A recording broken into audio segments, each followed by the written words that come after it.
Inland Empire, Nisei from the West Coast began an uncertain life, with unfamiliar places to live, different friends, and unknown challenges.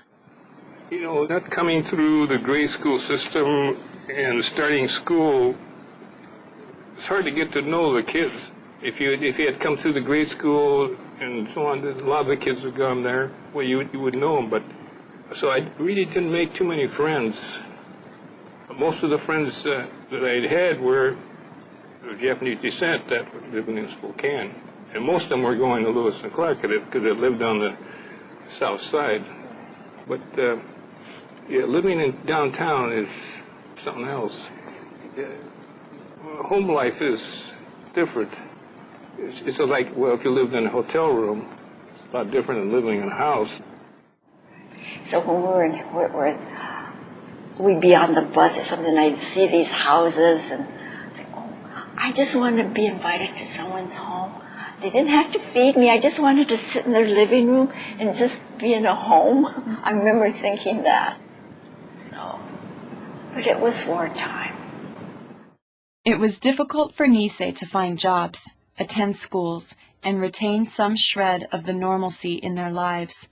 Discrimination was very apparent to the Nisei women who transferred from Seattle to attend Deaconess Hospital's nursing program in 1942.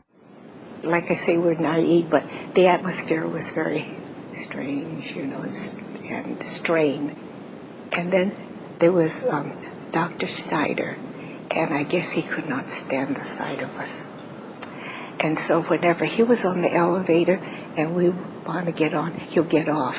Then if it came to a certain floor and he was waiting and we were in the elevator, he wanted to enter. He won't enter because we're there. And also, he taught some of the science subjects. He would not let us, attend any of his classes. And then also he was the nurse's doctor, and he had nothing to do with us, so they had to get another doctor to come look at us. Even at other colleges and universities in the inland Northwest, discrimination was accepted as normal during World War II. I was in engineering at first, and the dean of engineering called me in one day and he said, well, Sam, you better not go into engineering because nobody will hire you. I don't know, I changed my major and did something else, but I remember that. For one grade school Nisei boy, attending school in Moses Lake, Washington was a daily mental and physical trial. You have to understand that most of the people who lived in Moses Lake have never seen a Japanese person before. And so you always kind of fear the unknown, until you learn about other groups of people. So when I went to school, it was hard for anybody to accept me as a friend. In fact, there was a situation where a fellow I won't mention his name, but he was about 2 grades older than I was, and probably a foot or 2 taller than I was. And he would beat me up every day at recess. The other kids would surround watching this happen.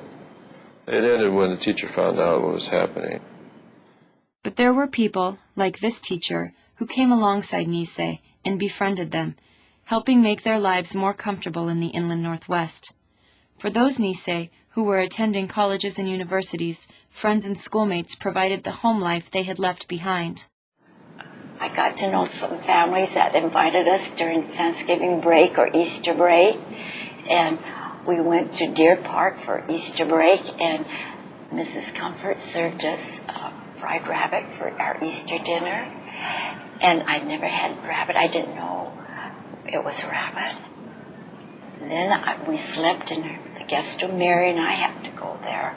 We slept on flannel sheets, and I had never slept on flannel sheets, and they were so comfy. Neighbors showed their acceptance too. But as far as their neighbors, immediate neighbors, they were just wonderful. I remember one Christmas, during the holidays, Thanksgiving or Christmas, not an immediate neighbor we became close to them, but they were all Caucasian people. And one neighbor some blocks away came over. He had gone duck hunting and brought duck over for this was Thanksgiving. So there were the good things too. On the Whitworth College campus in Spokane, there was even room for humor during the war years. And Ellen and I were assigned that first quarter to the Air Force was there, and they ate first, so we were assigned to do their dishes. But that meant getting up real early. One day, they tricked me. I was sleeping on the upper bunk, and someone was below me, and I had gone to bed early, and I woke up, and they said, "It's time, we got to get to work." So I leaped out of bed, and I got dressed, and they hadn't gone to bed yet. In addition, the Japanese community in Spokane provided social activities for those Nisei who lived in the downtown area. The Japanese Methodist Church and the Japanese American Citizens League especially provided venues for Nisei to meet each other and participate in activities such as dances, sports, and picnics. We had different churches there. Of course, in the Japanese community, we only had this Methodist church. But then we had different groups, age groups, and the kids that played basketball and so on. But then they used to have basketball games. And then, of course, our Japanese group would play some of the Caucasian people too. Basketball and baseball and things like that were quite popular, for the younger children.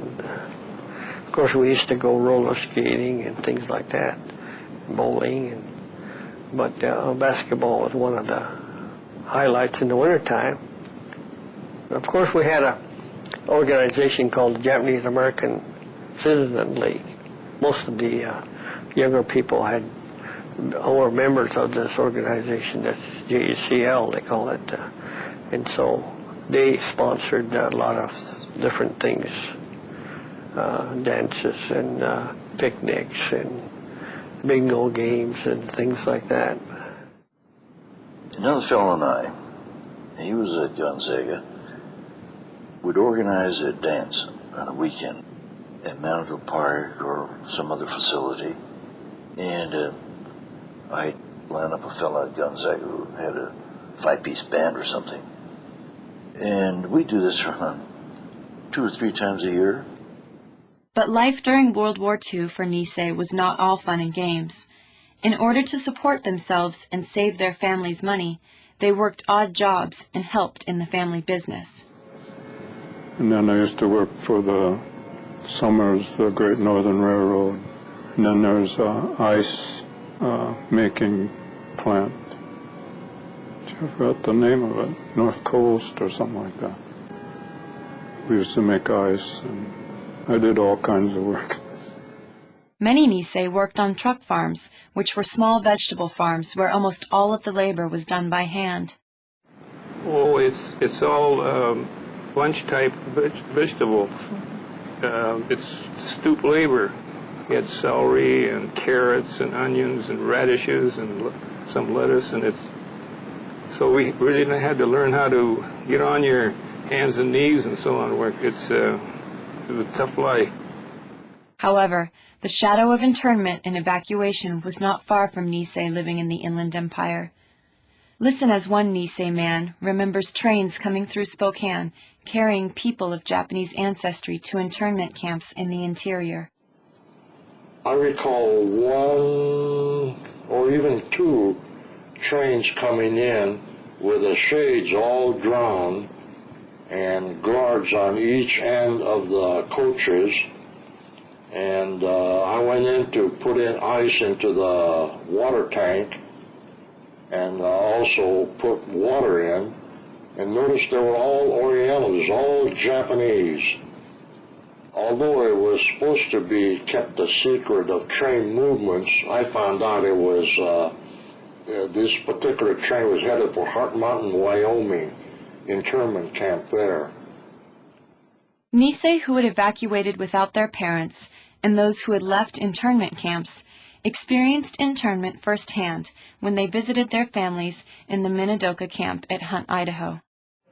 Yes, I did go visit them once, but you had to get a permission from the federal government and also from the transportation people. I traveled by, I think I went by train.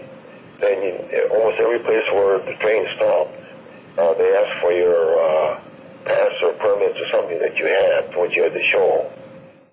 Many Nisei, living in the Inland Empire, had brothers and relatives serving in the military. However, military service did not change the perception of Japanese from traitors to patriots. Listen to the experience of one Nisei woman who was a nursing student at Deaconess Hospital in Spokane. I had a brother in the service, and my roommate had a couple brothers in the service. And one time the house mother called me when I was on the 2:30 to 11 shift. She says, "Well, Sunday, you better get over here because your roommate just lost her brother."